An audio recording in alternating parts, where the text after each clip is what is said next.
نمائندہ الہی ہے، جبھی تو فرشتے آتے ہیں۔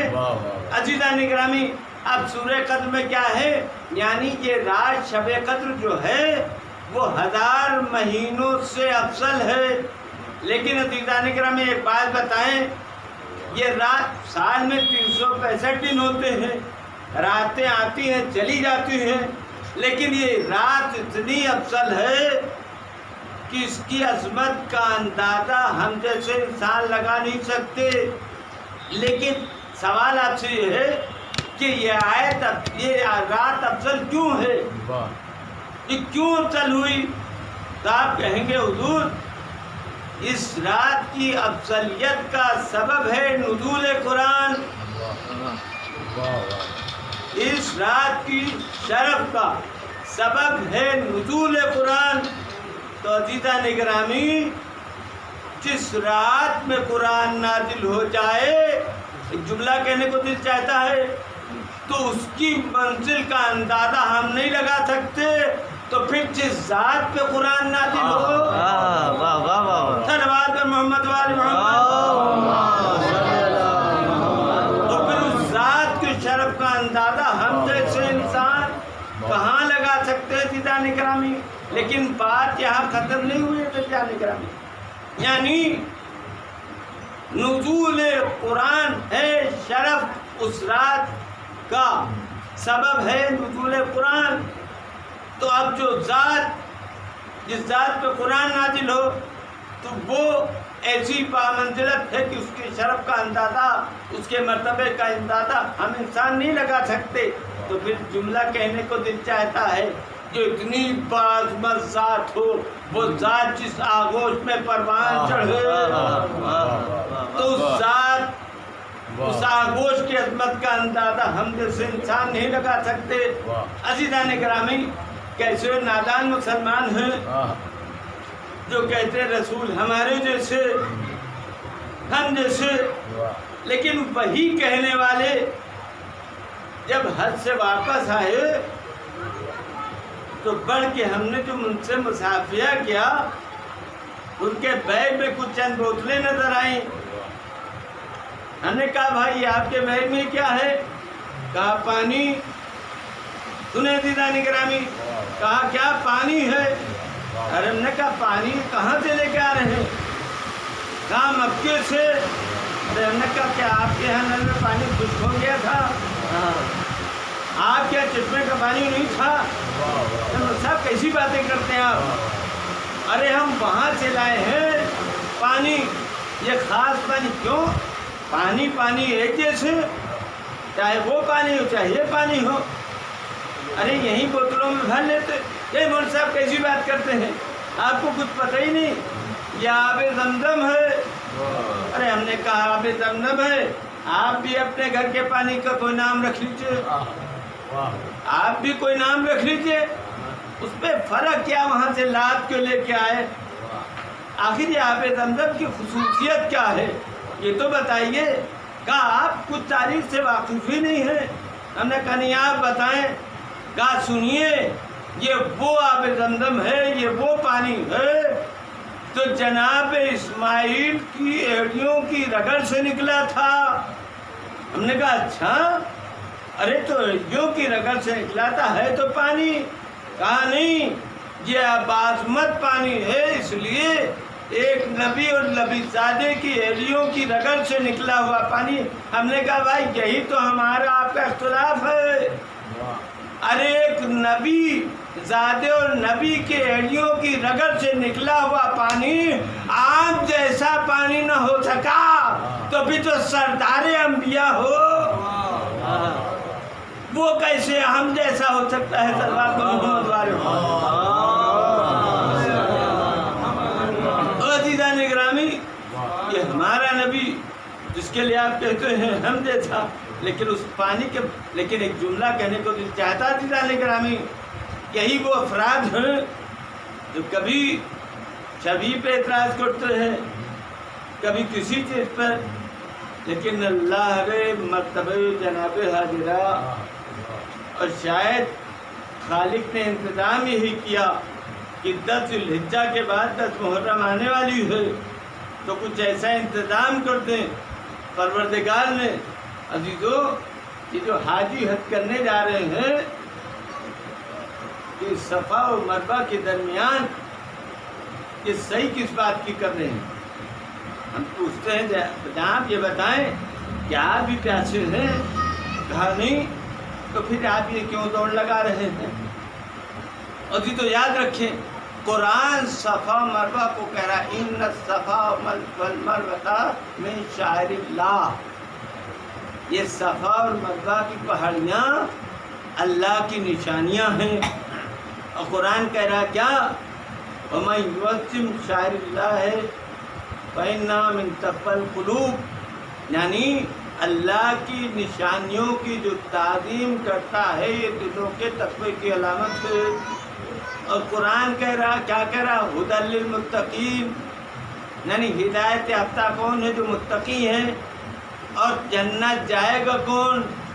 آپ بتائیں، ہدایت یافتہ جائیں گے کہ گمراہ جائیں گے؟ سب کہیں گے ہدایت یافتہ، کوئی کیفیت ہے، یا تو گمراہ ہو یا ہدایت یافتہ ہو۔ اللہ کہہ رہا اللہ کی نشانیوں کی جو تعظیم کرتا ہے دلوں کے تقوی کی علامت۔ عزیزو، یہ صفا و مروہ کی پہاڑیاں کیا ہیں؟ یہ اللہ کی نشانیاں۔ اے پروردگار، یہ صفا و مروہ کی پہاڑیاں یہ اللہ کی نشانی کیوں؟ کہاں نادان تجھے نہیں معلوم؟ یہ میری کنیز خاص نے ایک نبی یعنی اپنی اولاد کی تلاش آب میں جستجو کی تھی، اس تلاش آب میں اس کے پسینے کے قطرات گرے، تو جس زمین پر راہ خدا میں پسینے کے قطرات گر جائیں اللہ اسے اپنی نشانی قرار دے، اس کی تعظیم واجب قرار دے۔ تو عزیزان گرامی، اللہ کی راہ میں جس سرزمین پر نبی زادے کا خون گر جائے وہ کتنی بات زمین ہوگی؟ صلوات محمد و آل محمد۔ اور عزیزان گرامی، ایک جملہ کہنے کو دل چاہتا ہے، یعنی آپ دیکھیں اگر تو ایام ادا سے پہلے ہر حاجی جو مکے جاتا ہے سارے وہ رسم ادا کر کے آتا ہے جو ہم ایام ادا میں ادا کرتے ہیں۔ آپ کہیں گے کیسے؟ سنیں بھائی، یہ حاجی صفا مروہ کی جو پہاڑیوں پہ صحیح کر رہے ہیں، یہ کیا کر رہے ہیں؟ یہ خود جناب حاجرہ کی شبیہ بن رہے ہیں۔ جناب حاجرہ کی شبیہ بن رہے ہیں کہ نہیں؟ یعنی جیسے جناب حاجرہ دوڑی تھی ان کی شبیہ بن کے دوڑ رہے ہیں۔ اور یہی نہیں، شبیہ بن بھی رہے، شبیہ بنا بھی رہے ہیں۔ کیوں؟ عزیزوں، جو جا رہے ہیں قربانی بھی کروا رہے ہیں۔ یہ شبیہ کون؟ یعنی وہ جانور جو نبی زادے کے کام آیا تھا اس کی شبیہ بھی بنا رہے ہیں، شبیہ بن بھی رہے ہیں۔ اب عزیزان گرامی، آپ انصاف سے بتائیں، یعنی قرآن کہہ رہا ہے یہ قربانی کا جانور شاعر اللہ یعنی اللہ کی نشانی۔ آپ دیکھتے ہیں کہ ذوالجلال کی ہم احترام کیوں کرتے ہیں؟ آپ ہم سے بتائیے کہ کل تک یہ جو جانور کھیتوں میں چل رہا تھا چھڑی لے کے آپ دوڑاتے بھی تھے، لیکن جیسے ہی قربانی کی نیت سے دروازے لائے، ہاروں سے سجانا شروع کیا، کچھ کھائے روکیں گے نہیں، کدھر جائے ٹوکیں گے نہیں، بلکہ احترام سے لائیں گے۔ آخر یہ کیا ہوا؟ پتہ یہ چلا کہ یہ جانور وہ ہے جو نبی زادے کے کام جانور آیا تو اس کی شبیہ انہوں نے بنائی، اس لیے احترام کر رہے ہیں۔ تو عزیزان گرامی، پتہ یہ چلا جو جانور نبی زادے کے کام آ جائے اس کی شبیہ بنانا بھی جائز ہے، اس کا احترام کرنا بھی جائز ہے۔ تو کربلا میں اگر نبی زادے کے جانور کوئی کام آ گیا تو اس کا احترام کرنا بھی لازم ہے، اس کی شبیہ بنانا بھی۔ صلوات محمد